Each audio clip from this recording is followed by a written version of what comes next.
Vamos a resolver el ejercicio 17 de la relación. Que no nos despisten estos condensadores de desacoplo, pues el circuito no es más que un circuito de polarización fija de base, como todos los que hemos resuelto anteriormente en ejercicios más sencillos, en el ejercicio 7, en el ejercicio 8. En realidad, como hemos comentado en teoría, lo único que vamos a ver en esta asignatura para los transistores BJT es el circuito de polarización, el circuito que polariza ese transistor en un punto concreto de trabajo, en una región de funcionamiento. Ese circuito de tensiones y corrientes continuas. Y una vez polarizado el transistor, lógicamente a la entrada se meterá una señal alterna pequeña que se quiera amplificar y la obtendremos amplificada a la salida.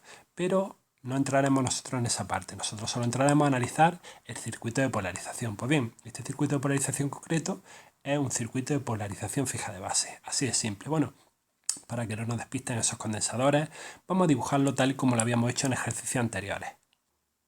Aquí lo tenemos redibujado, solo con las partes que nos interesan. Podemos apreciar, bueno, pues como es un circuito de polarización fija de base, tenemos nuestra resistencia de base, nuestra resistencia de colector y las tensiones VCC. Bueno, pues hemos visto en teoría cómo analizar circuitos con los modelos en gran señal. Bueno, pues las ecuaciones eran muy simples. Nos piden la corriente de base en el punto Q, la corriente de colector en el punto Q y la tensión colector emisor en el punto Q. Bueno, pues vimos en teoría que la corriente de base, el punto Q, es decir, con tensiones continuas, en este circuito en concreto no era más que VCC menos la tensión base emisor, que ya sabemos que es 0,7 voltios, partido por la resistencia de base, es decir, 240 kiloohmios. Bueno, pues VCC son 12 voltios menos 0,7 partido por 240K. Y esto nos da 47,08 microamperios.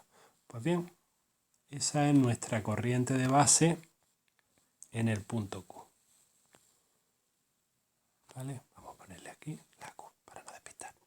Bueno, nuestra corriente de colector, también el punto Q, en polarización en continua, ¿cuál era? Bueno, pues si está en la región activa es beta por la corriente de base. En este caso, ¿qué beta nos dice?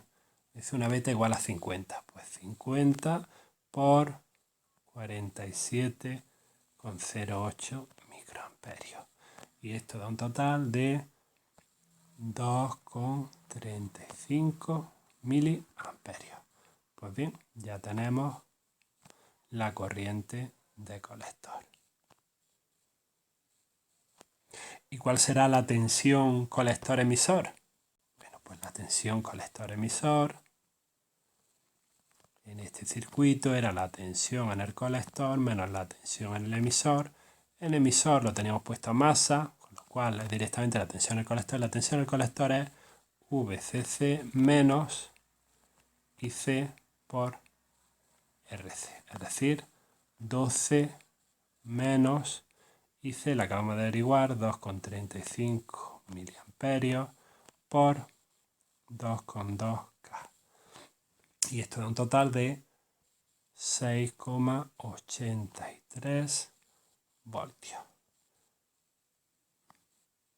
Vale. Bien, todo esto suponiendo que este transistor está en la región activa. ¿Está en la región activa? Bueno, pues eso, las comprobaciones ya las conocemos. Para estar en la región activa tiene que cumplirse que la tensión colector-emisor sea mayor de 0,2 voltios y además que la corriente de base sea mayor que 0. Bueno, pues ambas condiciones se cumplen, con lo cual no hay ningún problema. Y aquí tenemos los resultados que nos piden. Bueno, también nos piden la tensión en la base, la tensión en el colector y la tensión base-colector. Bueno, ¿cuál es la tensión en la base? La tensión justo en este punto. Bueno, pues eso es muy sencillo. La tensión en la base es justamente en este circuito concreto de polarización fija de base. Como no hay resistencia en el emisor hay 0 voltios, por lo tanto en la base hay pues 0,7. En otros circuitos, en los circuitos de polarización estabilizada en emisor, eso no es así. Cuando nos pidan la tensión de base habrá que calcularla y ya no será 0,7, ya dependerá de la tensión que caiga en la resistencia en el emisor. Y la tensión en el colector, que también nos la pide. Bueno, pues la tensión en ese punto en el colector es justamente, bueno, la acabamos de averiguar antes, esta de aquí, 6,83 voltios. Y la tensión, nos están pidiendo la tensión base colector. Tensión base colector. ¿Cómo se calcula? Pues tensión en la base menos tensión en el colector, es decir, 0,7 menos 6,83, es decir, menos 6,13 voltios. Vale. Pues ya está, recordar que en la región activa la unión base-colector debe estar en inversa. Bueno, pues correcto. Aquí tenemos una tensión inversa que polariza en inversa la tensión base-colector. Bien, pues con esto hemos resuelto el ejercicio 17. Un ejercicio muy sencillo porque es un circuito de polarización fija de base. Es muy sencillo de analizar. El problema que tiene es que, bueno, pues ya lo vimos en teoría, la corriente de colector varía mucho con las fluctuaciones de beta. Y para un beta de valor 100, 200 o 300, esta corriente de colector variará mucho y esta tensión colector-emisor también. Y probablemente se salga de la región activa y pueda entrar en saturación.